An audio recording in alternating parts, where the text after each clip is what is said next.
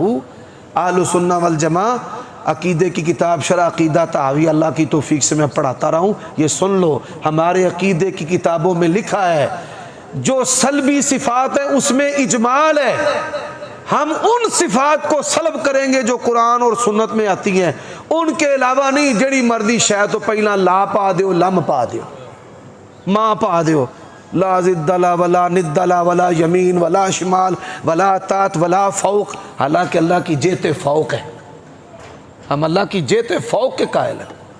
تو وہ لا لا لا کئی صفات کی جو نفی کرتا جا رہا ہے، تو سلب میں اجمال ہے، اور جو اللہ تبارک و تعالیٰ کی ثبوت والی صفات ہیں، وجودیہ صفات ہیں، ان کے اندر تفصیل ہے۔ تو یہ جو سبحان ہے، یہ اس کا کیا معنی ہے؟ اللہ پاک ہے۔ اس کا کیا معنی ہے؟ اللہ پاک ہے، یعنی اللہ تبارک، یہ ایسا کلمہ ہے سبحان اللہ و بحمدہ، کہ دونوں چیزیں اس کے اندر جمع ہیں۔ ہم اللہ تبارک و تعالیٰ کی ایسی تمام صفات سلب کرتے ہیں جو اس کی شان کے لائق نہیں ہے۔ اولاد سے پاک ہے، بیوی سے پاک ہے، کسی کے غالب آنے سے پاک ہے، شریک سے پاک ہے، مشیر سے پاک ہے۔ تو سبحان اللہ و بحمدہ، سبحان اللہ العظیم۔